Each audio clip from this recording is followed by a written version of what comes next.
The Spanish Announce Table. It's episode 358 of the Spanish Announce Table. So much going on. Look at you. Tom's grooving over there, having a blast. We've got AEW Full Gear. We're going to make some predictions for that. Oh, it's going to be fun. So excited. We went last night to Up Down KC, the finest arcade bar in the nation. I'm just going to say that. Yeah. And we hung out with the DWF guys again. No Mercy. WWF No Mercy. Nintendo 64 tournament. Spoiler alert, I didn't win. Yeah, kicked off with me kicking your ass. That was so much fun. Yeah, and then in the losers bracket, the guy I wrestled then, he kicked my ass too. Yeah, but you put up a better fight the second time around. I thought you got the buttons down a little bit more the second time around. Yeah, I started figuring out like a couple things to do. It was, I think, my first and second time playing the game, maybe ever. Yep, it looked like it. It was fun. Yeah. It was great. It was fun. Yeah, it was Mae fun Young for and us. Beat me up anyway. Yeah, I don't care. Look, I got 5 fingers. My hands are rated E for everyone. I don't give a shit if you're an old lady or a young guy. I'm wop wop. We play those sticks. I'll put your ass in the dirt. But I lost too. So yeah, you did. yeah. I'm the only person you beat, I think. Yeah, well, because yeah, I was trying to think. One of the matches seemed a little fishy. Yeah. Well, when the guys from the DWF brought their own controller. Yeah, that's what I was like, okay. Yeah, because I took on what's his ass, and I was like, this seems rigged because I can't reverse any of this stuff. Allegedly. Couldn't be that they're just better. No. Come on. No. You know how good I am at everything? I'm at least an 8. I do know how good you are at everything. Yeah. Everything. Yeah, I know how good you are at everything. Mm-hmm. And I've seen it with my own 2 eyes. It's amazing. More than I care to see. Tom, all right.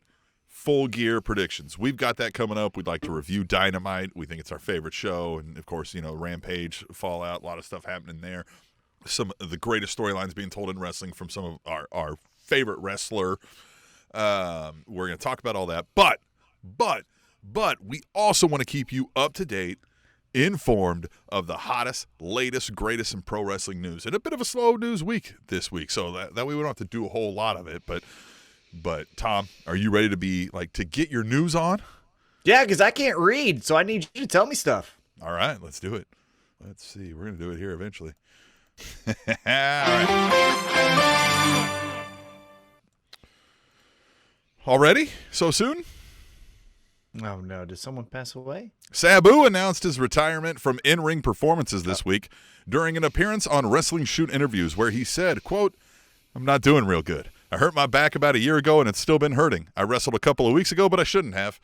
I've only wrestled like twice in the last year and only went to the gym a couple of times last year because I hurt my back. I'm probably not going to wrestle no more. I'm probably just going to do autograph signings and personal appearance type stuff." So is this a Terry Funk retirement, or is this like, yeah, Sabu, we should Well, so it should be a Sabu, because the length of his career and the damage he's put on his body, you need to stop. However, I think he's prisoner of the moment, and it's I'm hurt right now, so right now I don't want to do this.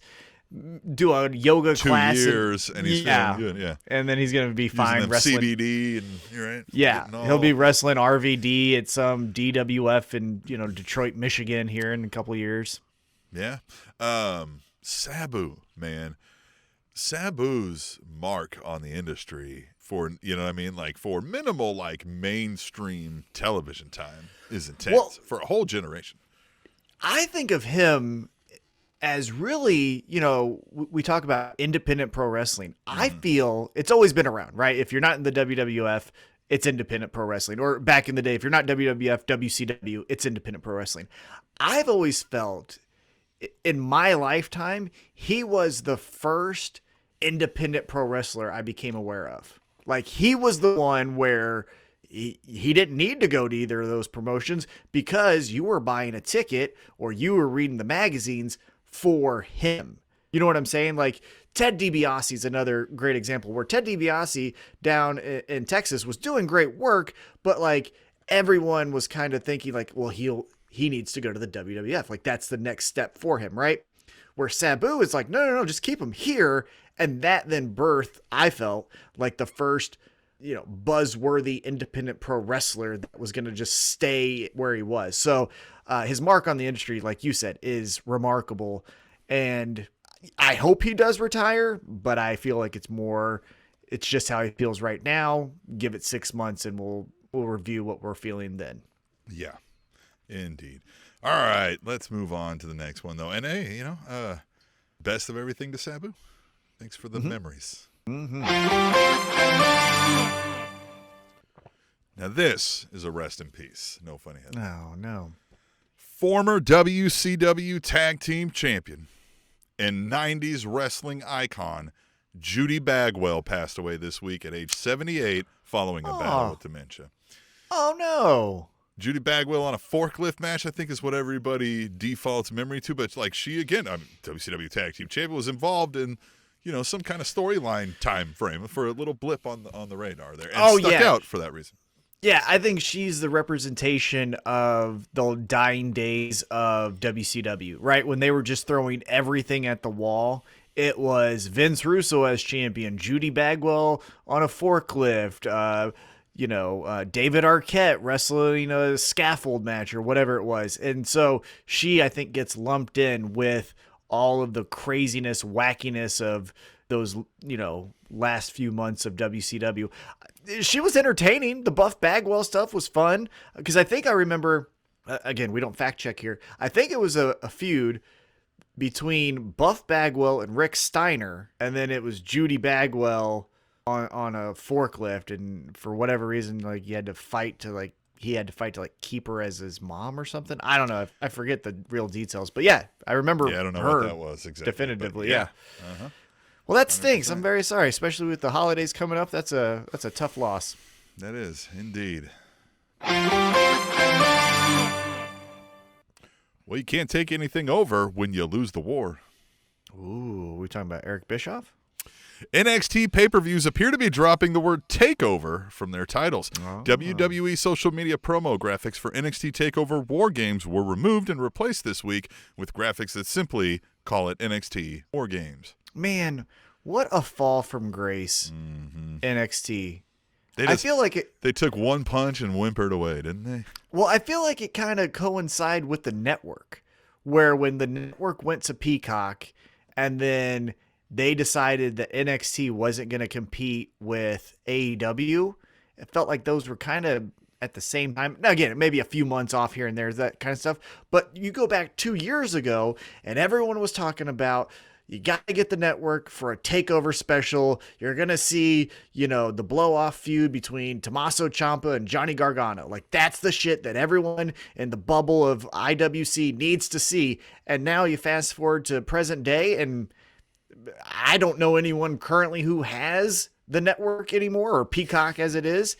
And I haven't watched NXT since Hit Row went to SmackDown, which I know is relatively, not that long ago, but still it speaks to I'm not going to watch Braun Breaker or, Joe Gacy be the heel who is like considerate, so like, nope, bye-bye, Yeah. get out of here.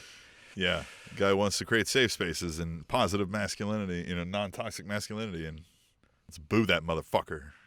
Yeah, what is he gonna, in 6 months he's going to lose a match to Josh Hawley. Yeah, and I mean, hey, listen, Jesus Christ, yeah, because like you hear that motherfucker's going on like a man show tour basically, while run for president on the idea of like being a real man. Yeah, Josh Hawley, by the way, Hawley is talking about we need masculinity back in America. Get fucked. Yeah. Anyway, we don't need to make that this show here, I guess. But anyhow, going back to NXT, it just feels like it's a fall from grace. I would say they need to go back to the network, but again, I don't think anyone's on the network watching original, pro wrestling events. So RIP takeovers and RIP the brand, really. Just close up shop. God, that's sad. It is, because what do they have? Tommaso Ciampa's gonna much. Yeah, they really don't have anything. Like, it sucks. Yeah, because Tommaso Ciampa's gonna lose this championship to whoever the next, we're gonna give this person a shot. Maybe it's Braun Breaker, maybe it's someone else, and then Ciampa's going to go away, and then it's just going to be rainbow diarrhea of bullshit no one cares about. Mandy Rose as your fucking champion. You used to have Shayna Baszler as the woman that was running the show in NXT, and now you have Mandy Rose. Yeah, let me be clear. Like, WWE has said, they've been outright forthright in everything we've seen in the news lately that, like, they want to, like, really hone this in on, like, a youth. It's a minor leagues training system. Well, nobody's going to watch that. Like, how many people are watching the minor league baseball on TV? Right. Like, you might go to the event because it's a fun event, and it's like, hey, I want to root for that guy. I know he works nights at the fucking grocery store. Like, we get that with indie wrestling. We don't need that with NXT. Like, NXT was a step above that. It was like that intermediary, but now you're trying to bring it down to that level just on your like that. We don't want to watch that. Well, and the other thing that I keep thinking about is I wonder when contract negotiations come up if USA Network is going to be like, hey, you sold us this bill of goods where we were going to get Adam Cole, Kyle O'Reilly, Finn Balor, and now the contract's up and we're getting Braun Breaker, Mandy Rose, Kushida, which credits Kushida. I'm not saying anything, but like, he's not a star, right? You know what I mean? And so it's like, if I was the USA Network, I would say, we'll re-up with you, but we're going to, get a discount because that shit isn't what we bought initially. So, we're going to take off a couple 100,000 or whatever the price is. I know you got your new lover in Fox over there, so we don't need to keep fitting the alimony payments over Yeah, there. exactly. You know what I mean? Mm-hmm. Yeah, I agree. That's where, if you're going to say it's the minor league system, your broadcast partner, I would assume, is going to be pissed. Yep. Especially when you used to run the flagship show. Mm-hmm. I mean, you still do, but like, you still run that show. It's just not the flagship show anymore. You still run Raw on USA, I guess. But like, so NXT with that takeover news, did they say, or lack of takeover news, will it air on USA or is it going to be a Peacock exclusive still? Ooh, that I didn't. Yeah, it didn't say that in the news story. Because maybe you can sell again, like a little bit of bump in the ratings. The special events to Hey, listen, Dynamite does that. Yeah, and that's what I'm saying. Maybe just copy that and say we're gonna steal it too. Because again, you're not gonna, in my opinion, you're not gonna buy a Peacock subscription if you didn't already have one for the next NXT special event. Yeah. So might as well. You know what put it I on would TV. do if I'm WWE and I'm really trying to make NXT that way? Then I would move all your gimmick pay-per-views to the NXT brand and do them on the USA Network like that, right? Like, get your Hell in a Cell there, get your War Games there, get your Money in the Bank there. Even Money in the Bank, maybe, you know what I mean? Money in the Bank. Money in the Bank has some World Championship Yeah, ramifications. you can still do that. So, but you know what I mean? Like these little things. Even your Elimination Chamber, like let the young kids battle that shit out on the TV there for your big event to kind of, because I'll watch. If you're telling me like Elimination Chambers tonight, I don't gotta know who's in it, right? Like I'll watch it. You know what I mean? Be fun. War Games, Maybe. be like, all right, I'll give it a shot, right? I'll start watching it and be like, man, all right, these guys are beating the shit out of each other, right? Or ladies or whatever, Yeah, I don't know, man. NXT is it's just disappointing anymore. If I can pick a word that I feel fits it most, it's just kind of like, oh, so much potential. It feels like the song. It feels like the song "Yesterday" by Boyz II Men. Like that's how I feel with the NXT brand. Yesterday. Yeah, it's just, and then you just think about all when those. we get good at this live stream thing, we'll like fit that in under the. Oh yeah, we'll get it. We'll get it locked in there. Yeah. All right. We'll move on to the final news story we got here this week. Fucked around and found out. Oh, that's not good. What happened? Police arrested Dana Brooks' fiance Ulysses Diaz this week on battery charges after the professional boxer and MMA fighter got into an argument on social media, then went to the victim's home and punched them in the mouth. Diaz has a professional boxing record of 12-1-0, a bare knuckle fighting record of 2-1, as well as an MMA record of 1-0. Now I don't know, opponents matter, but I don't know if you know anything about Ulysses Diaz. No, I don't. I will say though, like if you're gonna shit talk someone, maybe do like a GPS, like who is around me kind of thing before you start talking shit. Because again, like some people grew up, and when you disrespect them, they'll find out if you're close. And if you're close, you're going to get a knock on the door. Yeah. And so, like, it's credit to him. Especially if they think you're empowered. You're only feeling empowered to do this because you think I won't show up on your fucking doorstep. Yeah. Yeah. Credit to him. I know it's not right, and I'm not saying we should all be violent.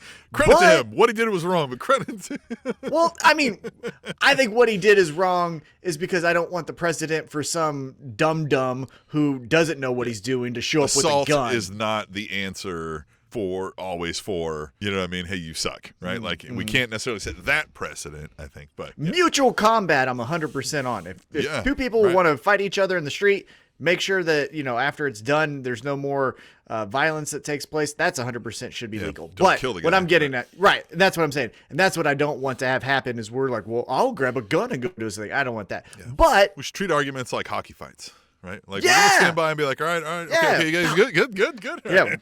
First time someone falls, okay, we're good. All right, you got him. Yep. You're right. Yep. But just wow, this is when trolling. So all right. I would be walking the streets 24/7. I would have so much less anger pent up and built up inside, right? Well, and I think it would take away a lot of shit talking if the threat of like we're gonna do this, just like this guy. I bet you, I don't know who he is. That he punched in the mouth. Shit talking on social media. I bet you he ain't gonna do it, or he's gonna make sure that person's international. You know what I mean? Like, or rich, right? I don't fancy that Ulysses Diaz. Like, I'm sure he's doing maybe better than we are. Maybe I don't know. I don't know what Dana Brooke and him are bringing in, but like, right? He ain't a billionaire, right? So exactly. You know what I mean? But man, when trolling goes wrong, right? This is one of those shining examples of those Dave Chappelle skits, when he was like, when keeping it real goes wrong. And so like, even if you didn't, even if you were shit talking and then didn't know that this was the person showing up at your doorstep, if you get a look at Ulysses Diaz, if this person shows up at your doorstep, you're like, oh shit. Like, I'm not answering. Yeah, I'm not answering. Like, why did you open the door? Like, I wonder if the person was like, all right, okay. And 12-1 boxer is like, because even if he only fights bums, you still are going to knock out somebody who's not even a bum. But there's worse than a bum in boxing. Like, if I went into a boxing match right now, I'm worse than a bum, right? A bum has trained. They're just not athletic, and they don't have skills. You know what I mean? And they're just slow. I would show up and be like, what do I do? Which is the left and the right? Like, I'm going to get my ass kicked quicker than shit, right? And so I would have loved to have seen if that was the case. He's like, all right, okay, I'll show you. You can show up at my house, motherfucker. And then just bam. So applying this to WWE, you think Dana Brooke gets a push because Vince is like, yeah, I like that shit. You think she gets a push just because her boyfriend? Because remember, we've heard the opposite, right? If Vince thinks you're weak or thinks you're get a out beta of here. male, like you're done. And then you know what I mean? He also loves to think women are all over him and want to impress him. But if he's like, she's like, hey, my boyfriend's knocking somebody out. And he's like, yeah, God damn it. Yeah, that's what we need. Well, this is what we're going to do. Let's put it in a storyline. We're going to have great again. Right? Yeah, we're going to have Dewdrop write a tweet about you before Monday Night Raw, and you're going to find her backstage, and you're going to punch her in the mouth, and everyone's going to get it because they know who your boyfriend is. Remember? That's fun. That was my Vince McMahon. Sounds good. Fucking Dewdrop. And what's scary is that could easily be a storyline next Monday. Oh yeah, everything you said is exactly what's going to happen. Like, fucking Christ, man. Great. All right, let's see here. Then that was the news. I mean, again, slow news week. Well, slow news week, but I think right now this is the calm before the storm. And again, we'll get into it a little bit later, but we're going into one of the most anticipated pay-per-views of the year. Maybe not because of a fight card or a match card from top to bottom, but that main event is something that we have been waiting for since we were all in diapers, it feels like. Like, the payoff hopefully is going to be incredible, whether one guy wins or the other guy wins. I think we're going to get some fun that are coming. What's the other one? At this one, I'm talking about Eddie and Punk. That one's great. That's a little bit of a shotgun one, right? Like, it's quick. It's a quick one. But man, they blew it up quick. Oh, it's going to be great. Yeah, it's going to be great. But this Hangman and Well, Kenny but I think Omega, we've been waiting for somebody to do, and we'll talk about it. We've been waiting for somebody to say to Punk and do to Punk what he's been doing. That's why I feel like the long build has been there. But anyway, look, huge week of wrestling. We're going to talk about it. But first, we informed you of the news. But before we tell you everything we think about what happened, we want to reach out to you. We want to hear what you got to say. You could join us live now on the chat. And yes, I said live now. If you're listening to the podcast and you have YouTube and you don't know about our live streams, the fuck, man? Come join. Like, have fun. what the fuck? Talk to us. You know what I mean? Like, find us or go back and watch it later. Like, you get to see Tom drinking water right now. I didn't have the lid on. You know why he's not? Yeah, Tom trying to drink water. You know why he's drinking water right now is because you didn't donate beer money to us, and you can do that at SpanishAnnounceTable.net. You can even do that from the YouTube channel. If you're on YouTube.com/SpanishAnnounceTube, there's links on there also for everything that you can find on Spanish Announce Table. Right? We got the Twitter, the merch table, the beer donations. Right? Just donate if you want to give us money just because you like us. Do all that. But one of the most impressive ways that you can get involved in this community right here is just get involved in this community. Use hashtag Tweet the Table. We're like the pro wrestling bar, right? Where we come up, have a seat at the bar. We're back here, tended bar. We're just hanging out. We're talking wrestling. We want to hear what you got to say. And you can do that by using hashtag Tweet the Table on Twitter. Tom, are you ready to read some hashtag Tweet the Tables from the table? Indeed. Let's get to it. At Katie First, a lady says, stop hiring too many darn people that you're never going to use. Too many that should have been stars by now, and all because you had to change something that didn't need to be changed. Hashtag Tweet the Table.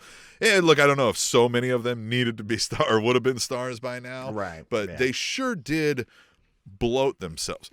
I don't think they were even good the last couple years. They've done this before where they're like, we got a bunch of people because fuck any competition. We're just going to hoard them in. But the last couple years, they were like, okay, we're going to hoard in all these people. And everybody's like, who the fuck are these people? You know what I mean? Like, and all the other good people were left kind of like the real good because they were like, oh, we can't pull in this character because it doesn't fit our whatever. So they got the most vanilla generic people out there. And so when they're cutting a lot of these right now, I was kind of like, I think I've seen these names, but I don't know who a lot of these people are really. And yeah, with this recent round, you had the Nia Jax, you had the Keith Lee, but then after you kind of pass Karrion Kross, it gets a little bit slim pickings. I think it's a silly. This is where I don't blame WWE though. It's a good business practice to say, "Hey, we're going to sign this person so that the competition doesn't have them." That's fine. So listen, in the NFL right now, we were all talking about OBJ, right? Like, is he going to go somewhere? And everybody was like, well, the Chiefs don't necessarily need another offensive weapon. We're Kansas City Chiefs fans, right? And everybody's like, you know, like, oh, he might be a cancer. And I'm like, okay, but like, I kind of just don't want him going to the competition. Yeah, right? exactly. I was like, so even if you sign him and bench him, like, just fucking. That's and fine he's all with like, us. fuck you. Be like, all right, cool, man. You know what I mean? Like if you just knew he was going to be an asshole the whole time, like, maybe you just deal with that, right? Like, all right, yeah. Like, yeah. But where I put the blame is on the talent. And it's not a huge amount of blame because, again, the money that they're offering is probably more than anywhere else is going to give them, except for maybe AEW, right?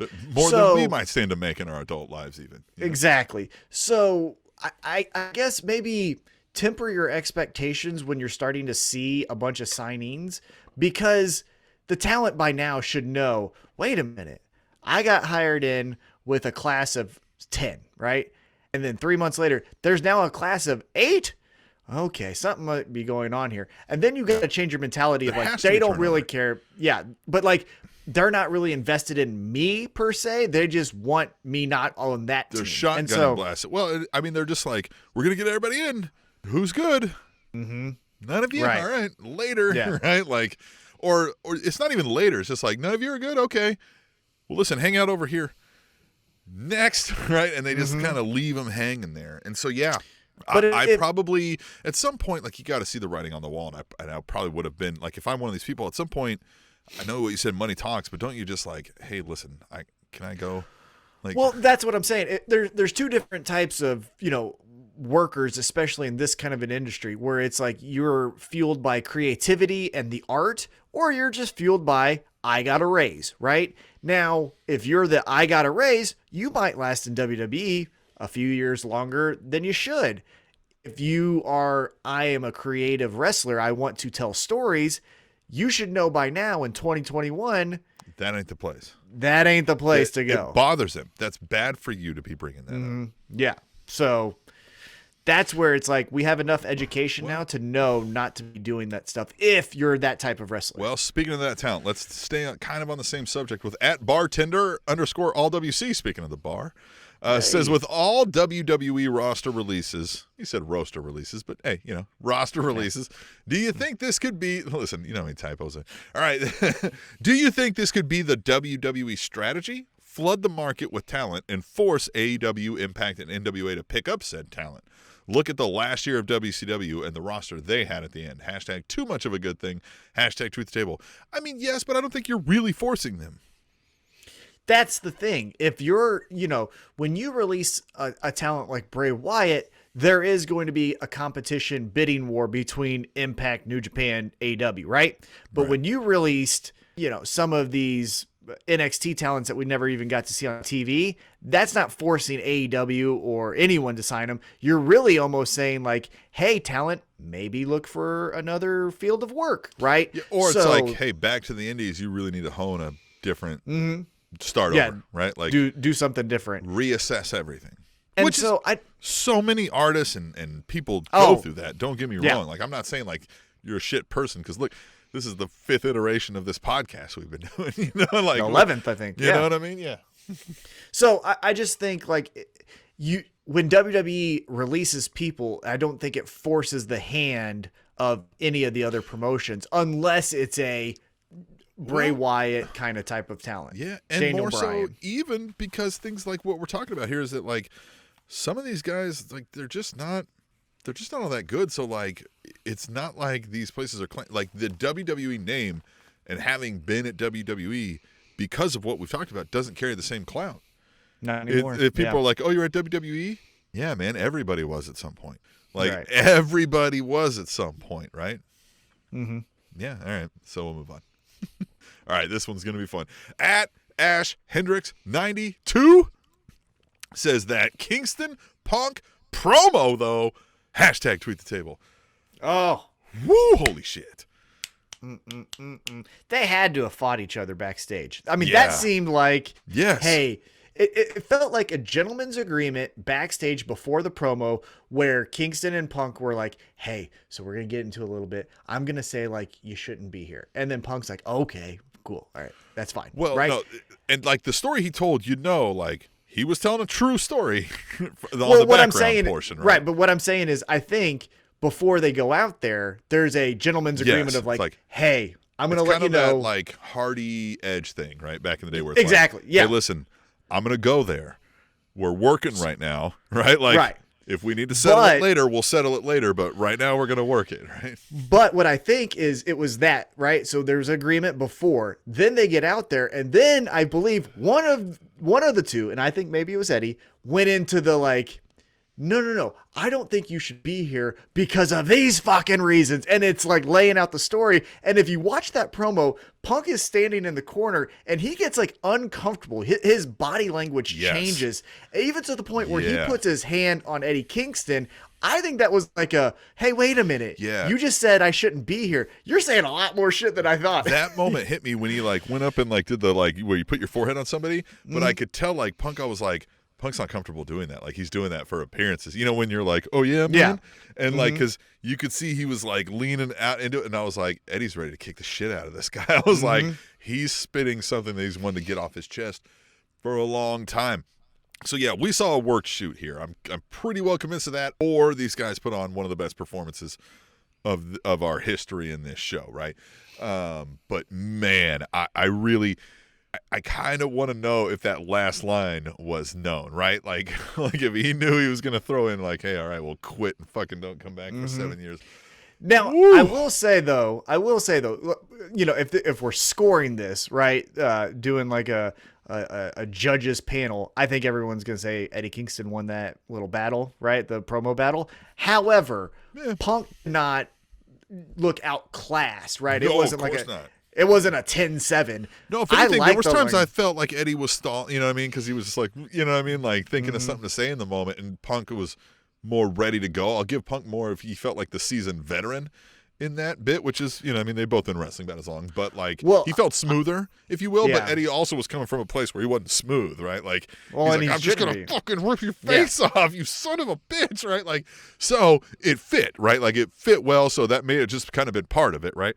But Jesus, man, you could just see the blood boiling in that, like, I wonder how many of those really connected, right? Like, how many of those were like, you know what, motherfucker, we're here.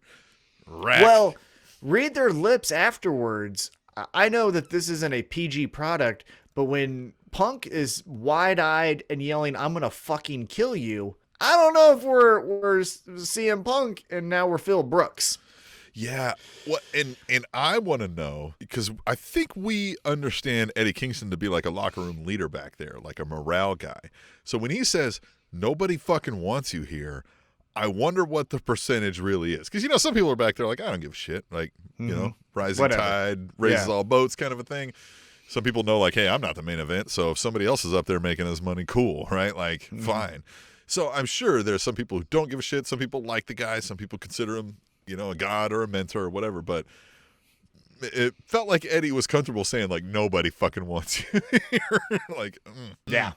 And I'm that's when Punk was like, you know what I mean? That's why I was kind of like, was that line known to Punk? Because that one seemed to take him aback. Like, okay, right? Where he's like, when you're like, oh, yeah, well. I'm rubber, you're glue. Yeah. Well, whatever, you're fat anyway, dude. Like, you know what I mean? That's what it felt like. And God, I shared it with folks that night. I was like, hey, if you haven't seen it yet, stop what you're doing. Go watch it. And it was Justin Summers of Wrestling Cheers, right? Trending Topics Network, friend of the show. His only response was, God bless Eddie Kingston. So let's take this one step further. And I know we're doing hashtag tweet the tables, but it was brought up about this specific in-ring promo. Now, let's talk a little bit about the promo package that they did with Eddie Kingston, talking about the razor blade and the snail. Ooh. And that promo where CM Punk was being like interjected with his, CM Punk never said anything. It was just images of CM Punk while Eddie Kingston was talking about him. That was an amazing promo too. I love those packages. AEW's vignettes are getting better. Are so good right now. Yeah. And Eddie Kingston is just, he's so good right now in everything he's doing too. Like, he's not necessarily your typical face character, right? But he's not doing anything necessarily heel-like, other than he's got an aggressive, ready to fight mentality. And I just think they just need to ride. Like, he's so capturing what it feels like to just fucking hate the world, right? Well, which a lot of people do right now. And that's what I'm saying. I think it's an evolved babyface, right? Like, watch television, watch stuff that's outside of pro wrestling. You look at The Sopranos, Breaking Bad, Succession, Billions, all of these shows, they're flawed people. It's not John Cena, It's fucking guys like Eddie Kingston, who's like, I take Zoloft so I don't kill people. And you're like, well, my cousin does too, so I can kind of relate to that. I know what he's going through, and so I see that in you. You know what I mean? So it's like, it's an evolved babyface. That up too, to sidebar a little bit, but like, his normalizing of mental health struggles and issues. Like, there was a big article about him and his in the Players Tribune. Check it out. Yeah. And just him bringing it up and all that. So kudos to him on that also, right? Like, he's also able to do that without making it cheesy, making it real, something relatable, and just kudos to Eddie Kingston right now. But also the Eddie Kingston character. Now, that Players Tribune article, if you haven't read it, anyone who's listening, go out, make sure you find it. It's fantastic. But going back to the character, going into kayfabe, the thing that I like is when he yells at CM Punk, like, the genesis of this rivalry right now is Eddie Kingston was embarrassed. He felt like someone was looking at him, whether he was or wasn't, and now we've got beef, right? Like, that's a flawed character, right? Eddie Kingston isn't doing all the good things, and that's what makes him relatable. Eddie Kingston did interrupt CM Punk. Like, he was right to be like, hey, man, don't fucking paint me to be the bad guy here. Like, and he's like, no, you know why I fucking interrupted you, because it wasn't about this moment. Don't fucking spin this. Like, you're an asshole, and you've always been one, and now everybody thinks you're fucking this cheesy nice guy. Fuck you, right? Yeah. I loved it, because you know how many times I felt that? I'm like, that person? I know that person fucking steals from little kids. Like, are you serious? Like, fuck that. Like, just, But Yeah, the action of loved Eddie it. Kingston, the actions of Eddie Kingston isn't something that you would teach, little children in elementary school. And that's what I'm talking about Well, you that's wouldn't. relatable. But that's what's relatable is because, Fucking would. that's what isn't the protocol to be successful in life. He's failing in front of us. And I like that. That's why Eddie Kingston is the best. Well, he's tied for first best baby faces in the world right now. That is true. They are hitting on person living their like life struggles, being a failed, like an imperfect human. I don't want to say failed, right? Like imperfect human live in front of us, just being who they are, exposed to the world. Yeah, and the two most I don't know how to say this because obviously you're gonna have people who are fans of Bryan Danielson and things like that. But for me, the two best baby faces in pro wrestling, Eddie Kingston, Hangman Adam Page. I struggle with depression. I struggle with self-confidence. And that's what makes it awesome. That's what makes you tune in. At least for me. I'm speaking for myself here. But like that is what we're talking about with pro wrestling in 2021 and what we want to see. And it's so great. All right. Well, we'll move on because we've got a whole lot of AEW to talk about. Stick around. We've got AEW Full Gear predictions. We've got a Dynamite review. Loving that. But right now we're doing hashtag tweet the table. This is where you tell us what to talk about because we want to hear what you have to say first. You use hashtag tweet the table on Twitter like at Katie First. A lady says Seth Rollins is looking more like a Dr. Seuss character. Hashtag tweet the table. And man, we covered this last week. We're like, hey, Seth Rollins doing this stuff is better than Seth Rollins not doing this stuff. But there's still no like deep storyline where this crazy character is affecting how that storyline progresses, right? It's just him coming out and being like, right? Like, look at me, I'm crazy. And we got it. You know what I mean? We got it the first time. I don't know where we go from here, but like I'm not getting, you know what I mean? I'm just not getting like a reason why I need to hate Seth Rollins or a reason I need to care if he wins or not. You don't give a shit, do you? Okay. Tom Freeze? Is that what happened? Did we lose Tom? I'm live? here. Tom, I'm live. We were talking Seth Rollins. For folks listening to the podcast, this will be seamless. There will be no issues. Nothing happened. Stream, here, let me retweet this out just so folks, can know we're still live and stuff like that. But Tom, Seth Rollins, we discussed this. Seth Rollins doing the crazy gear and all that jazz. It's better than Seth Rollins not doing it, but there's still nothing to sink our teeth into from like, why do we care that Seth Rollins is doing this, right? We don't care if he's losing. We don't care if he's winning. Why? I like a little bit of what he's doing in the sense that he's almost like the Riddler where he is, planting little seeds in Kevin Owens' mind and Big E's mind of like, hey, I think you two guys really don't like each other. So Big E, just fight me. You know me. Like, fight the devil Don't fight Kevin Owens, right? So I like that aspect of his character. Yes, the clothes are crazy. One thing that I'm starting to like, though, if you catch on, Becky Lynch, she's not too far behind old Seth Rollins with the weird wardrobe and crazy hairdo. So I like that it's almost these like slow moving ships where I think eventually we're going to get Becky Lynch and Seth Rollins to come back together as they did when they were baby faces, but now coming back as these crazy, out of their brain heels. And so maybe that will be fun. Yeah. Yeah, maybe. Yeah, I don't know, man. I mean, I don't want to keep shitting on them forever, but like WWE's got nothing for me anymore. Like they just don't have it's surface any reason value. to care. Yeah, it's surface value. All right. Well, you kind of mentioned this. At Lady Undertaker says Becky Lynch on Raw kind of reminded me of the Red Rooster. Sigh. Poor Terry Taylor. What a stupid gimmick he had. Hashtag tweet the table. Yeah, I mean that was stupid. But I mean, there's also worse, and I know that the Red Rooster is the go-to talking shit on bad gimmicks, right? Kind of how like Judy Bagwell on a forklift was the bad part of WCW at the end, right? There was also bullshit though. Coco Beware, come on. The Repo Man, come on. You know what I mean? Like there was some bullshit. Repo Man. He's coming to take back your shit. Like he should have been involved with Money Inc. I think he was for a second. Yeah, when Maybe he because was. he's got to go steal. Like, hey, pay your bills. I will say the Becky Lynch presentation makes you do a double take. I was flipping through the channels. Obviously, I was watching my Holiday Baking Championship. Can't wait. Got the season premiere 2 hours in. Now we're waiting for next week.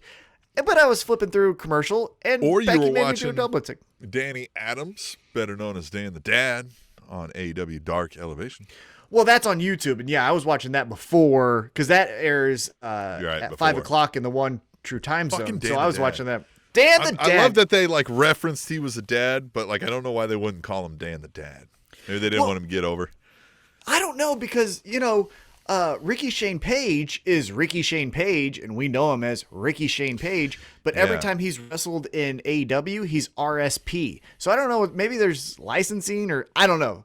Maybe they don't want to pay, so just go by a different name. Like maybe Dan the Dad has rights or something. But it is interesting. But yeah, he was Dan the Dad, right? He's doing the whole thing and all that stuff. Well, they referenced that he looked like a dad, and they were calling him the Dad, right? Mm-hmm. Yeah. More of Dan the Dad in AEW. He's already friends with Orange Cassidy, breaking kayfabe, right? We've done some fun stuff with Danhausen. The Dark Order. Oh, Johnny Hungy and Dan the Dad. God. Yeah, Evil Uno and Dan the Dad. Jericho and Dan the Dad. Well, that's what I'm getting at. We talked about a few months ago where Ring of Honor is up for sale, and one of the characters that I said, like, hey, there's a lot of great talent there, but the one talent I for sure want to go to AEW is Danhausen. Now, Danhausen broke his leg, unfortunately. He is cursed, so hopefully he gets well soon. But think of the fun match that they've already done on the indies that they could do on AEW television with Dan the Dad, Orange Cassidy, Danhausen. Triple threat. That's just fun. Yeah. That's just fun. Just fun. Do it. Fun. Do the fun. All right. Last tweet. Again, can't stress this enough. Come hang out at Pro Wrestling's bar with us. Hashtag tweet the table. You have a seat at the bar, and we're going to talk about what you want to talk about, just like at Katie First Lady did here. And she says, I love that Ruby Soho is the lone woman to get in between CM Punk and Eddie Kingston. Hashtag tough cookie. Hashtag tweet the table. Hey. Well, it's so great because, again, the detail, and I think I responded to her through our Twitter account, but the details matter in AEW. It's already been established that Eddie Kingston and Ruby Soho have a history. They're kind of BFFs. They got each other's backs, regardless of if one's heel, one's face, all that stuff, so far in the short history that they've been in AEW. So if Eddie Kingston, who is losing his mind because CM Punk is that motherfucker that's done something, well, what is it? I don't know, but look at him, right? Like, that's what the beef is all about. It's just I know you did something, you asshole. Well, what was it? Just look at him. Right? So when you see your friend losing their shit, you would go and say, like, Eddie, chill out. And, on the roster currently traveling to town, Ruby Soho is that friend that's going to stop him from grabbing a knife and trying to stab CM Punk in the parking lot. So it's so great that it wasn't. Now, again, Dustin Rhodes was in this pull apart, and there was other just talent that was there to be there. But there were those little details of like, yeah, that would totally make sense why Ruby Soho is there. Not just, it's a woman, I got to be involved, right? It was, no. Right? Like, it wasn't Anna Jay that was breaking it up is what I'm saying. You know what I mean? Yep. So I loved it. That was, again, you're rewarded for watching a television show. Love you, AEW. So that was hashtag tweet the table. We want you to join in. We don't want to just hear from these people because we love these people and we want to hear from them, but we also want to hear from you. So do that shit. Hashtag tweet the table. Do it. But Tom, what do you want to do? You just want to you want to cover AEW Dynamite, Rampage. I mean, we covered the Eddie Kingston Punk promo, but we've got Full Gear coming up, so we should probably hit what's happened kind of on these go-home shows leading into there, and then we'll make some picks. Well, so I think we should just go right into Full Gear, and this is why. There's some of the matches, for example, you got the Jungle Boy versus Anthony Bowens. You had the Wardlow match that really don't fit into the Full Gear card, so I don't want to get off of too many topics. Again, Jungle Boy does tie in a little bit, but I want to go right into our picks, and then we could talk about, hey, did you see Dynamite? This happened to this person. That's why I'm picking that, right? I think that's a little bit more perfect, better continuity for the listener. Sounds great. You like You're this? good at this, Tom. Yeah, workshopping on air. Look at that. Hey, look, if we can crash live on air, we're going to workshop live on air. I tell you what, you don't know us any better that we didn't even plan this. Maybe this is a work, or maybe it's a shoot. Let's get into the card. You would think with how many technical difficulties we have that it is a work. Yeah. Mm-hmm. But you know what? Like, you know what I do know? We never fucking did the emails first and the news last. I fucking know that. Yeah. Duh. By the way, if you want to email, tableshow@gmail.com. Tableshow@gmail.com. Long form question or thought. There you go. Yeah. Hey, so AEW Full Gear's full card. Let's kick it off with the pre-show match. It's Nyla Rose and Jamie Hayter versus Hikaru Shida and Thunder Rosa.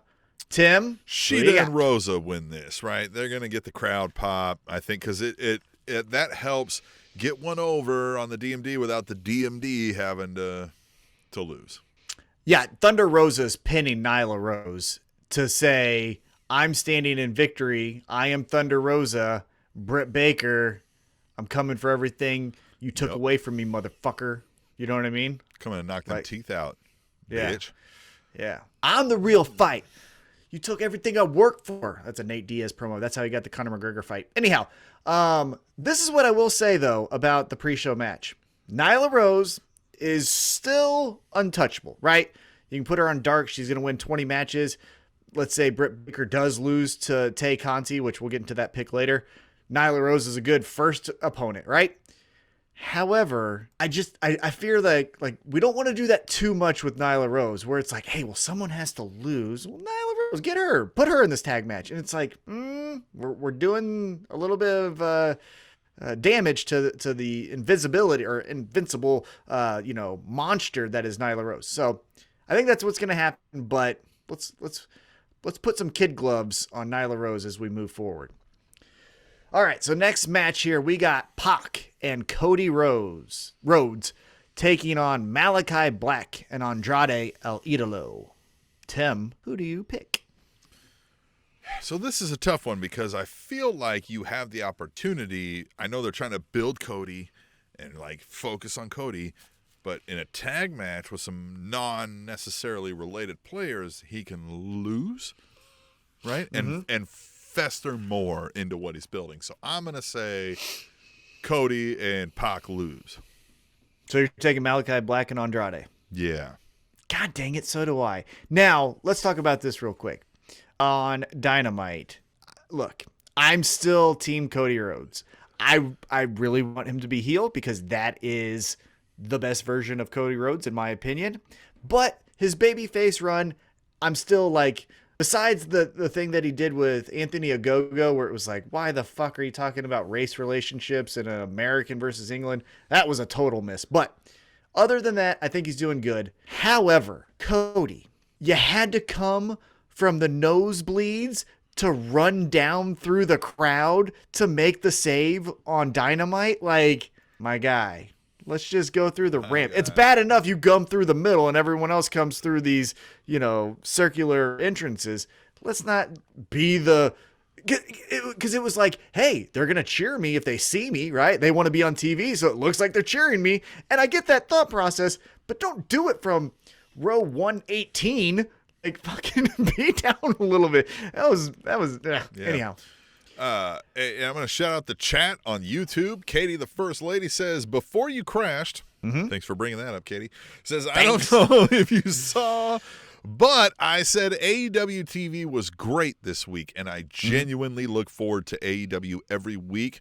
I think maybe she's saying more than WWE, and that's from a lifelong WWE fan looking forward to Full Gear.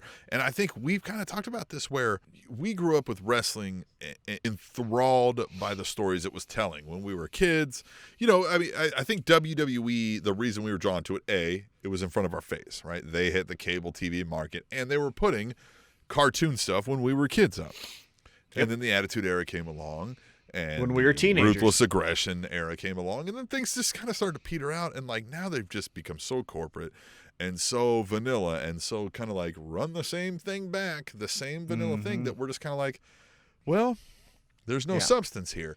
But AEW is just not that. Like, I know there's a lot of people are picking sides and they want to fucking wave a flag, and I don't give a shit, right? Like, who cares? But like, to me, it's just, I don't know how you can watch WWE and think there's any kind of like enthralling, like, oh man, bite my nails, what's going to happen next, right? There's none of that. All of that is gone, right? Like, and that's why I like AEW, because it's just, there's more guesswork. There's more advanced characteristics in the characters, right? There's more attention to detail, like the Ruby Soho and Eddie Kingston point. Right.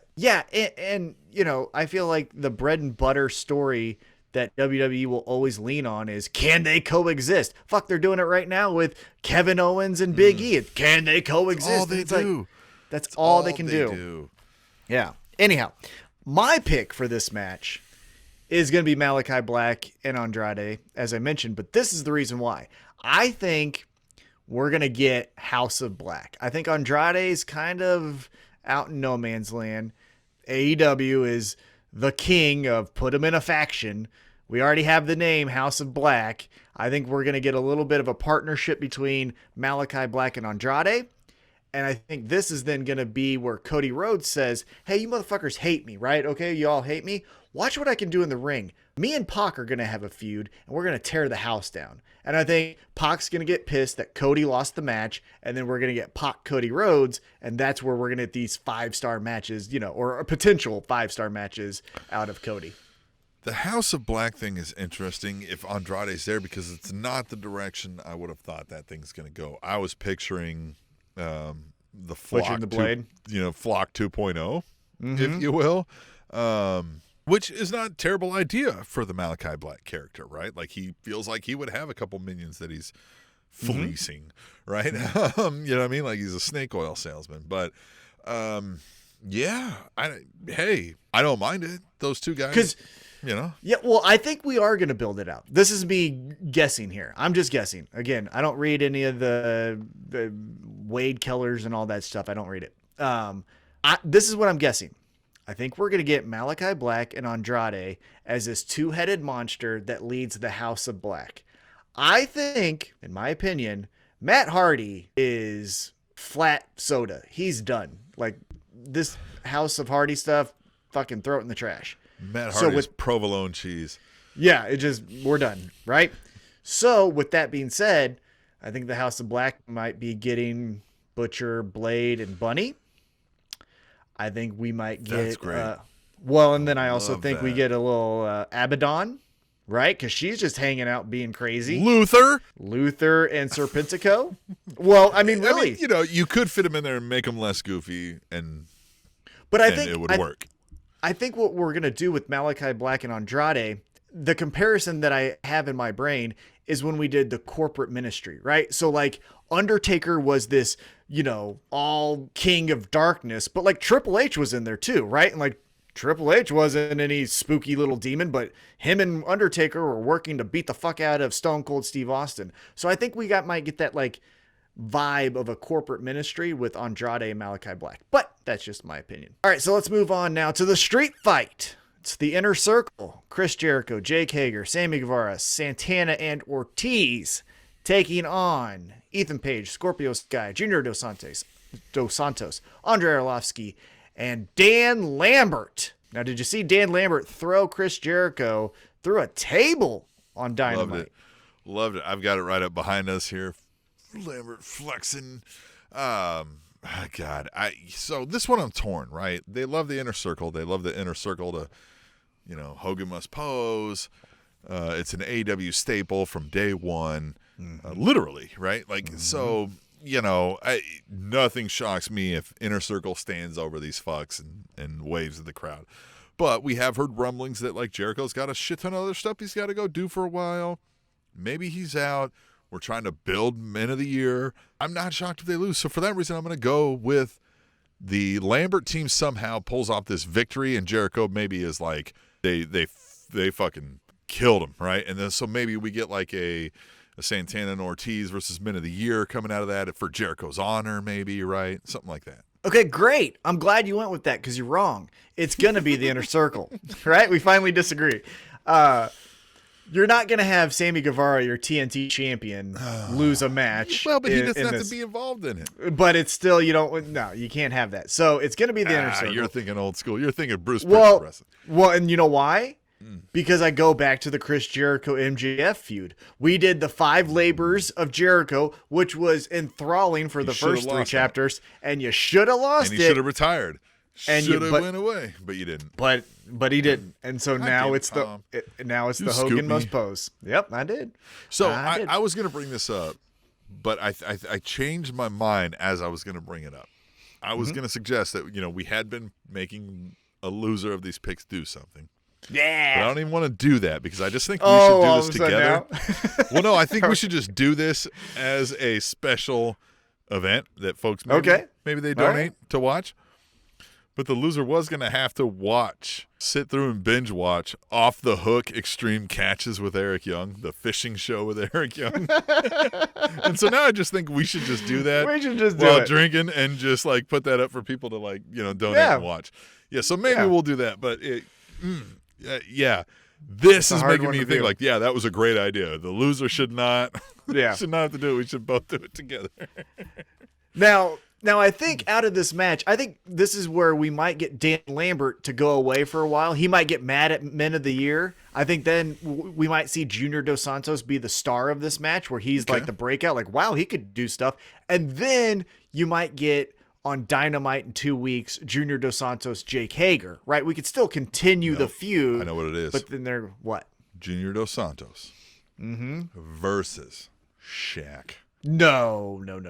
Shaq's wrestling Paul White. That's what's happening. Shaq's going to wrestle Paul White. God damn, that is going to happen, right? Yeah. So here's what's going to happen. All right, so sidebar for that. Paul White's going to come back and end up view and be like, hey, guys, what's up? Remember me, Paul White? And everyone's going to be like, hey, great. He's like, hey, Paul White.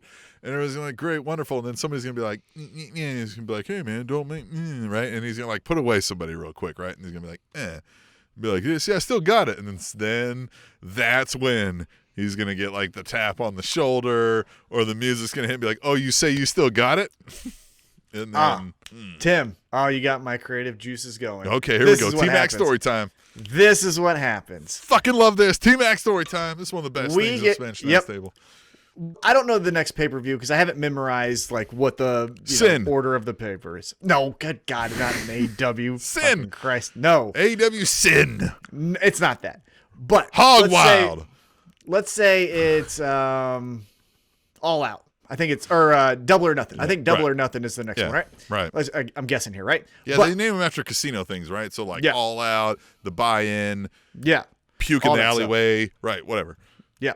So 2 weeks before the next pay-per-view, Paul White is going to have a match on Dynamite that no one's going to give a shit about. It's a 3-on-1 match. He's going to beat up Serpentico, Luther, and Fuego del Sol, right? Just as a fuck you to Fuego, maybe, right? Yeah, he's going to throw him around. Yeah. Paul White beats all 3 of them up. Ha ha ha. I'm so great. No more BS. Right. Guy comes running out on the microphone saying, no, you are not as good as you think you are. It's Smart Mark Sterling. And if you remember, Smart Mark Sterling represents Jade Cargill. Jade Cargill's best friend is Shaq. So Smart Mark comes out and is like, no, we are tired of this old song and show. We do not want this, not at all. We have a challenge for you at the next pay-per-view. Paul White's like, well, who is it? He's like, you'll find out in time. So we don't know who it is. It's Paul White versus Mystery, right? Paul White at the pay-per-view walks out. Mark Sterling comes out. Jade Cargill walks out with them. And then people are like, uh-oh. It's not Jade Cargill, obviously, right? But those two. Oh, but we can flirt with that for a while. People be like, because people may not necessarily not believe that. They'll be like, right, they're really trying to push Jade Cargill right now. Right, and she can do the flexing, she can do the body, poses and all that stuff. And then the lights go out. And the uncomfortableness, though, of Big Show in that moment be like, look, I'm not going to fucking fight a girl. And she's like, bitch. Yeah, pushes him a little bit. Like, I will fucking, you know what I mean? Yeah. Mm-hmm. And so lights go out, lights come back on, top of the ramp. Shaq is standing there like Shaq Fu. He walks down to the ramp. We get the match. I think the ambulance pulls up because remember he disappeared out of the ambulance. That would be cool. Yeah, right. That would be great. Yes. Fucking Shaq crawling out like he's Godzilla coming out of this fucking ambulance, man. God. And you could have and you could have Mark Sterling even say like, "This is where you're leaving. This is how your night ends." Dude. And the ambulance comes, and then Shaq comes out of it. And to sidebar off of all of this, but still on the same subject. Why are we not getting more smart Mark Sterling? I know he's got the thing with Jade Cargill, but why is he not representing more people? This guy's good. Mm-hmm. Oh, he's very good. He's in GCW. He represents Matt Cardona, So I like him. Yeah, more of him wouldn't be the worst thing in the world. I would say, though, we need, like, all of our management, except for Leo Rush, but I think we might get a heel turn later down the road. But all our management are heels, right? So it's Vicky Guerrero, it's Dan Lambert, it's Mark Sterling, it's we got no face managers. We got no face managers. We got no Miss Elizabeth. Right, we need someone like that. That's what I would say. But all right, let's get back on track here. So going back to the Full Gear card, we get our next match, which is a Falls Count Anywhere. Christian Cage and Jurassic Express taking on the Super Elite, Adam Cole and the Young Bucks. With the caveat is we record on a Thursday night. Tomorrow night, it's going to be Jungle Boy Jack Perry versus Bobby Fish. Maybe something comes from that. Yeah, that's where I feel like the Super Elite gets over. Bobby Fish helps them win. He's part of the Super Elite maybe so that they can eventually split away and have this like Undisputed Era versus Young Bucks kind of thing. Because like, look, Jungle Boy is over as it can get. The man. Christian, cool, but like they can take a loss and it's not going to hurt anything. If the Super Elite takes a loss right now, it makes them look less credible up against Adam Page, who needs to overcome everything. Right? The storyline dictates it. He needs to have the fucking stack decked against, or the deck stacked against him and overcome it even when he's fucking not confident in himself. So, yeah, I'm picking Super Elite because Bobby Fish comes in and now he's part of the Super Elite for a while. Well, I think this becomes the Young Bucks looking at Adam Cole and like, hey, man. Who's your fucking guy? But, like, it was just going to be the three of us going to dinner. What's the extra chair? And then Bobby Fish is like, hey, guys, what's up? And then Adam Cole's like, I don't understand why you guys have a beef with this guy. Is when they do this, like in that match, they've got him like, or next time Bobby Fish is around, they're doing that thing and they go to kiss him and then Bobby Fish like tries to jump into and it's like all awkward because there's like not a space for him. Yeah. And he just ruins that. Like, God, that would be amazing. Yeah. And then again, breaking kayfabe here just for a quick moment, it's being reported Kyle O'Reilly's contract is up at the end of the month. We get Undisputed Era. Friend of the show, Kyle O'Reilly. Yes. What would they call themselves since they can't be the Undisputed Era? They're going to be something era, right? Mm-hmm. Or Undisputed something. Undefeated? No, because they'd eventually lose. But something. Yeah, they would do something. Something. They got to be something era. This is then where Kenny Omega transitions out of the title picture, right? Because it can't just be him and Hangman again, right? Because we got a match coming up between Bryan Danielson and Miro, who gets the next shot. So then you get Kenny Omega and the Young Bucks versus the Undisputed Era. And speaking of heel managers, we got the return of the coup de grace, the best of the best. Oh, let's get to that when the match comes, though. Yes. Yeah. Oh. Don Callis, which I don't want to forget this point because I may forget this point. What a fucking idiot. And also, how awesome. This fucking knuckle-dragging idiot wore a fake mustache and goatee underneath a mask. He was wearing a mask as the camera guy takes off the mask and he's wearing a fake That's mustache. Don Callis. That's Don Callis. I laughed for a solid minute when it dawned on me what fucking idiot thing he did there. He had to wear. He's wearing a mask. And he just sells it all out, right? He's like, yeah, look at me. Smartest guy in the world. It's great. Don Callis is one of my favorites right now. It's like Don Callis, Matt Cardona, right? When we're talking like heels and shit, God damn it. Love They're it. great. Well, love it. Speaking of great heels, let's get into our next match. We have Darby Allin taking on MJF. Are we going to see MJF lose legit? God, I hope not. I really hope not. I need, personally, for my own sake, MJF to win this. I need it. I want AEW to hear this. I need MJF to win this. Well, I mean, I'm picking him. MJF. All right, you wouldn't God be, damn it, that's wrong. No, because here's the thing that you got to consider, what we just talked about. At the last pay-per-view, again, it was under shady conditions because Jericho hit him with the Judas effect, which he shouldn't have. That was illegal, right? But he still did it. MJF lost. So you're going to have MJF lose back-to-back pay-per-views? I think they might view him as that strong. Like, look, he's going to get the heat anytime he goes out there. Yeah.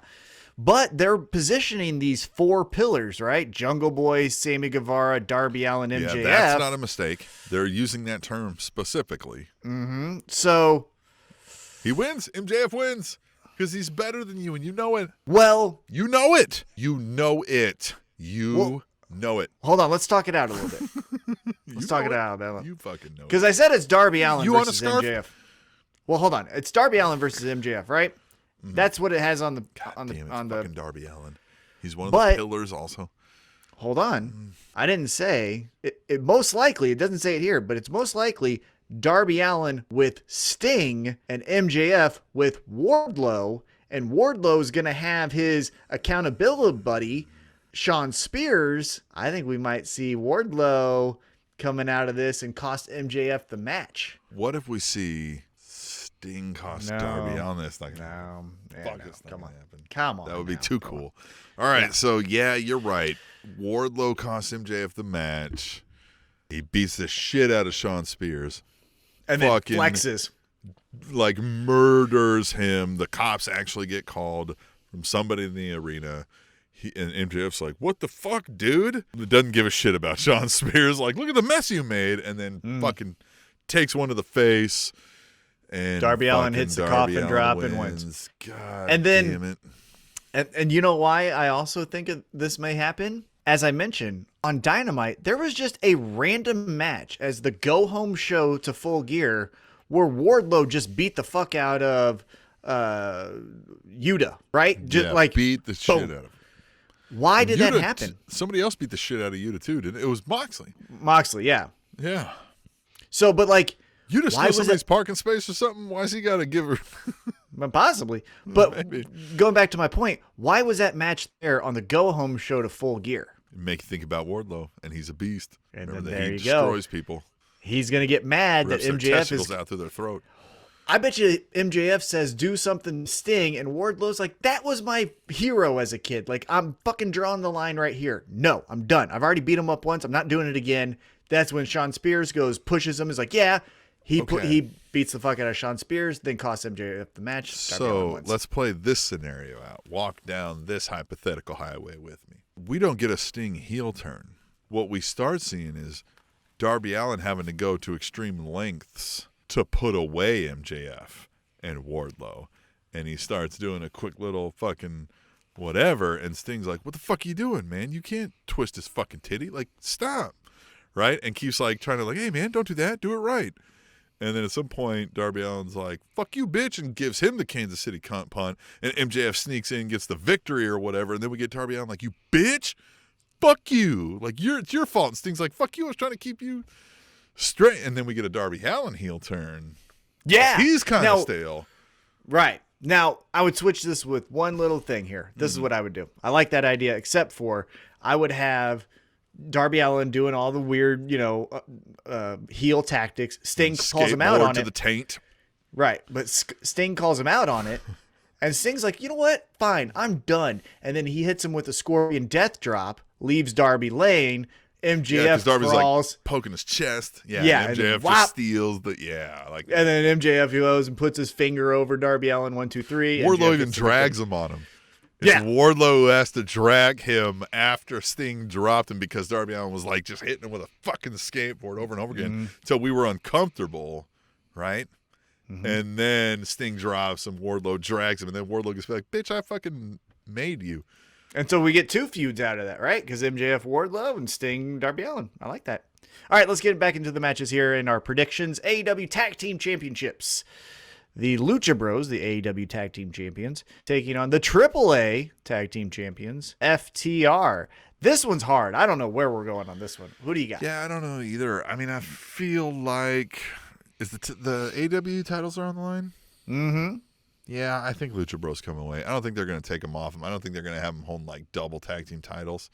So Well, they were. Remember? Oh, you're saying FTR is not going to hold right, double. Right. Oh, gotcha. Because Lucha Bros were. That's what I was saying. Right. Yeah, I can see Lucha Bros. Are both titles on the line?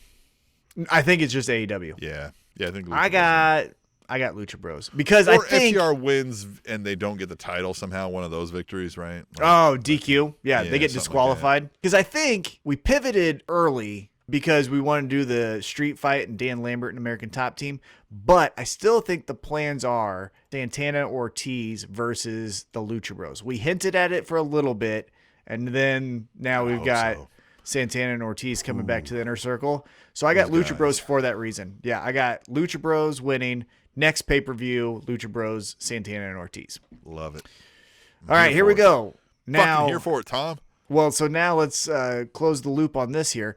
As I mentioned in the pre-show, we're going to have Thunder Rosa standing victorious with her hand held high. Then later in the show, we get the AEW Women's Championship match, Britt Baker versus Tay Conti. We're getting Britt Baker winning. And Britt we're Baker getting wins. Yeah, we're getting Thunder Rosa, Britt Baker, collision course. Look, she's going to put over Tay Conti. Tay Conti's going to look like $1 million, but she's going to get the fucking, what do we call it? The lockjaw. Mm-hmm. Yeah. Well, and what's her ass? Blown out knee's gonna cost her the match. Jamie what's Hayter. that? No, the other one. Oh, Rebel. She's Rebel's gonna going to cost her the. Okay. Yeah, because I think it's gonna be Rebel hits her with a crutch.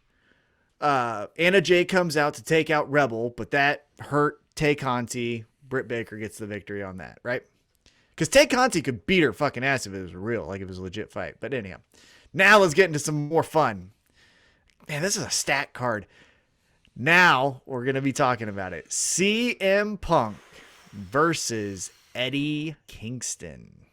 I'm not entirely convinced that this isn't the time CM Punk loses. I think he might feel like, hey, this is the guy I want to put over. I mean, I hope so, because... Yeah, am I just hoping too hard? CM Punk. Yeah. Fuck. All right, I'm making my pick. Eddie Kingston, goddammit. You know what? Fucking I'm me going too. all in. I'm going Eddie Kingston. Yeah, I'm going Eddie Kingston. He can't be the face of the company if he keeps losing the matches. Because here's the thing. The whole basis of the feud again is off of Eddie Kingston losing to Bryan Danielson. So you can't then have him lose again to CM Punk. Here's what I'm talking about for the people when we say, why are you still watching WWE and what we talk about with storylines. I fully know. We've been doing this a long time. This is a completely made up fucking fake thing we're watching, right? Fake, I know is the wrong term, but scripted storyline we're here. I want nothing more in my life than for Eddie Kingston to win this goddamn match. You know what I mean? And we just don't get that in WWE anymore. There's nothing where I'm I need Eddie Kingston to win this match. Yep. I need him to. I need him. I fucking need it. I want to write him a letter of encouragement. I need Yes. Eddie Kingston to win this match. I want him to know I'm behind you. Right? Yes. I'm here for you. It. I'm going to be sending you all the vibes. The Mad This King. is going to, you know what this is going to turn into for our show? This is the John Cena heel turn. Every pay-per-view. Every pay-per-view, though. Win. And then Eddie Kingston is the champion. Yeah, it's going to be that every pay-per-view. Fuck. But good.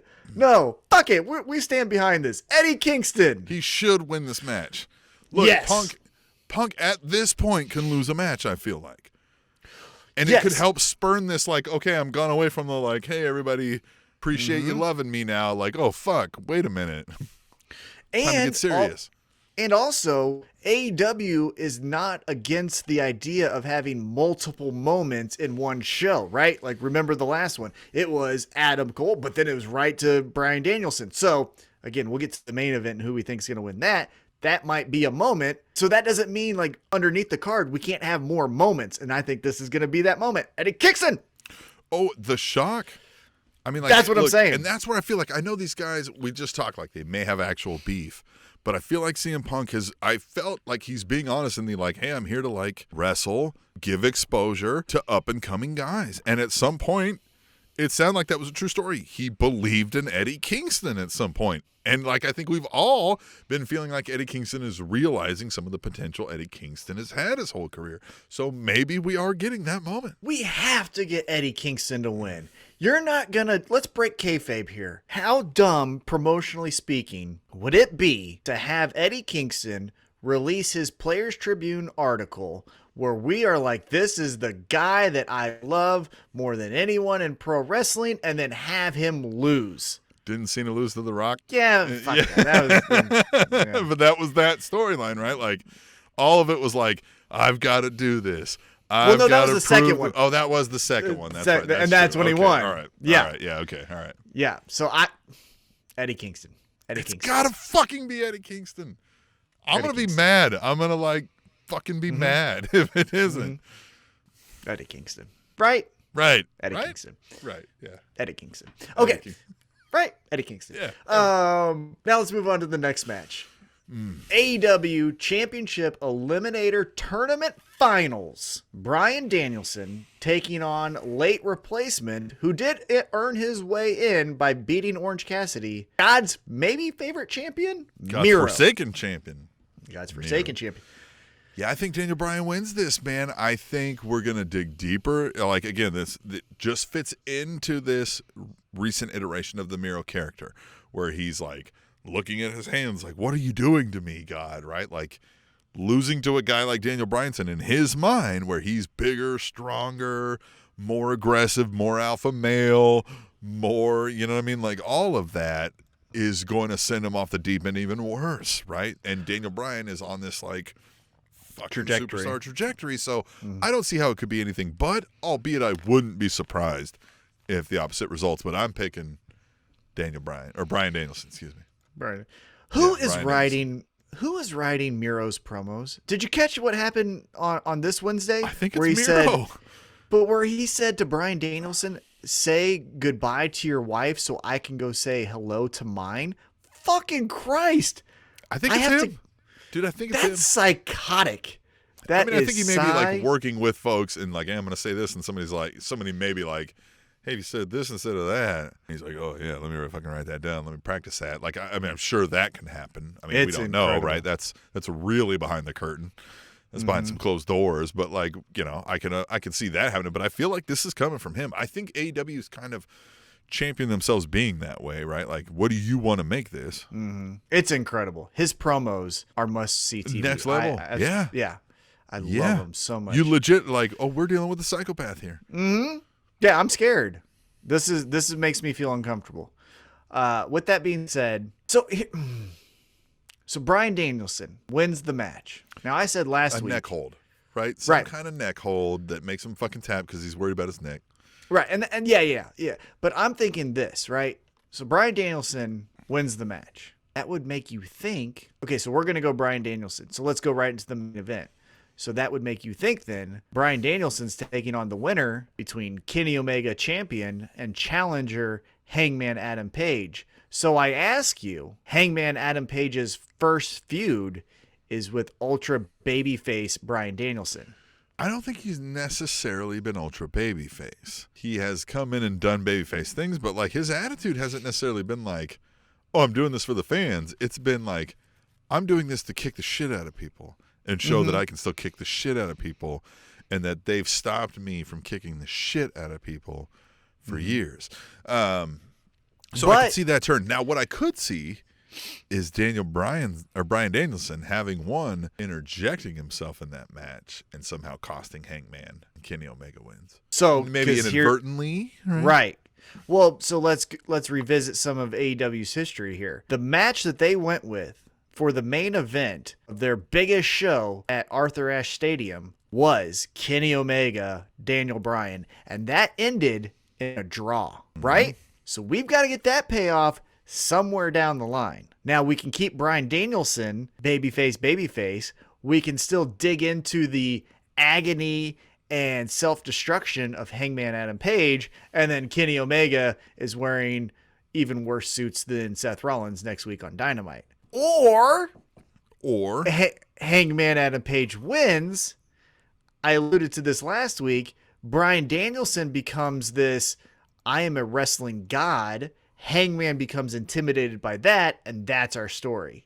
Can I overcome the greatest wrestler of all time? I just beat Kenny Omega, and now this new task is much harder than the last one. So the whole thing with not having, like, if we don't have Hangman Adam Page win this title here, is like we already did the thing where we thought Hangman Adam Page was like destined to win the title, and he didn't.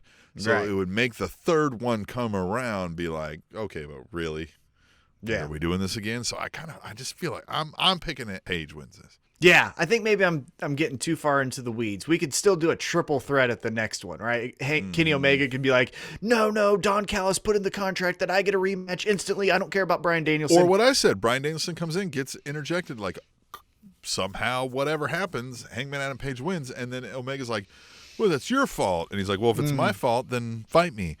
And then Adam Page is sitting there like, holy shit, I just want to have a beer, guys, to celebrate my victory. You guys are ruining it.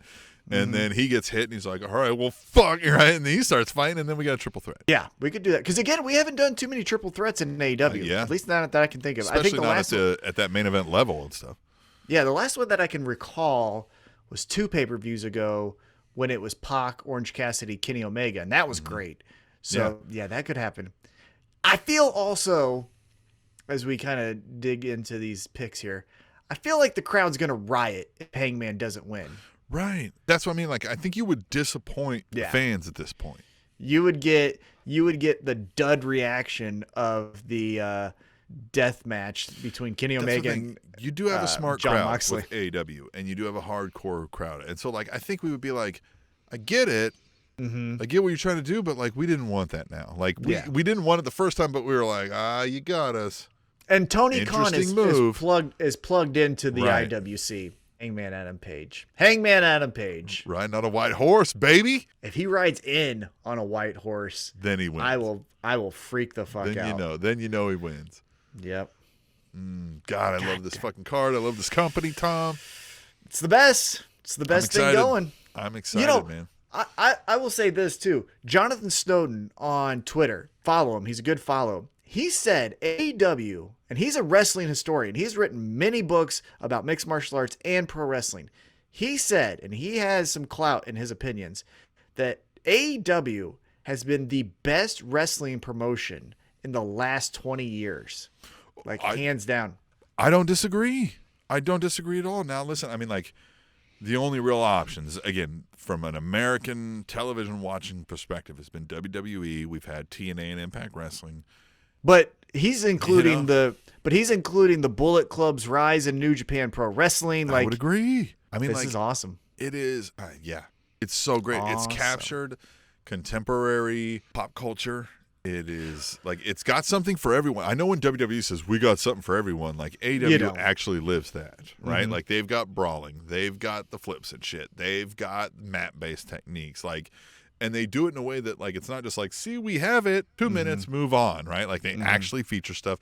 It shows they are trying to spread love to young up-and-comers and expose them.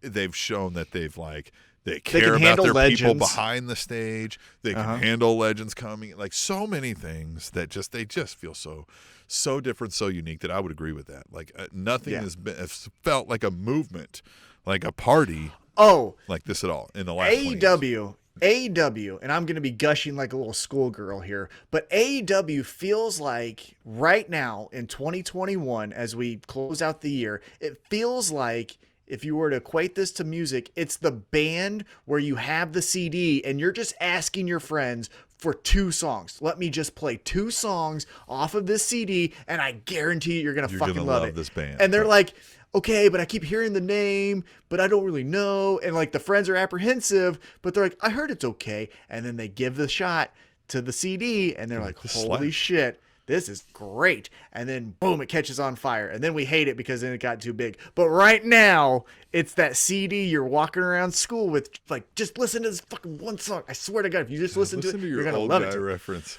Walking around school with a CD. Do you remember? Listen, you know I remember. I fucking remember. I remember when CDs first came out. All right, I'm a little older than you are, man. I remember. I had cassettes. Oh, I had the Space Jam cassette. That's the best cassette I ever owned. Space Jam soundtrack. Fuck around and find out.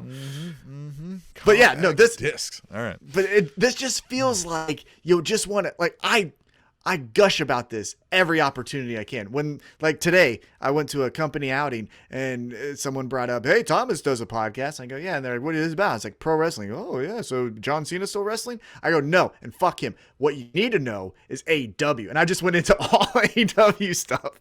And then I was like, okay, I got to calm down because everyone's staring at me. But like, that's how I feel. I'm a fucking lunatic for it. It's so goddamn good. It's so much better than anything else going right now. We love it. That's why we're so excited for Full Gear.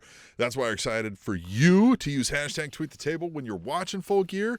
Tell us what you thought. So next week when we're here, we're going to tell everybody what you thought about it. Sounds pretty simple, right? In the meantime, check us out on YouTube. Check us out on SpanishAnnounceTable.net for all the links, all the social media, the donate buttons, the merch stuff, all you want. And until then, man, just, I don't know, Tom. Got any parting words? Eddie Kingston's got to win. He does have to win. The Spanish Announce Table.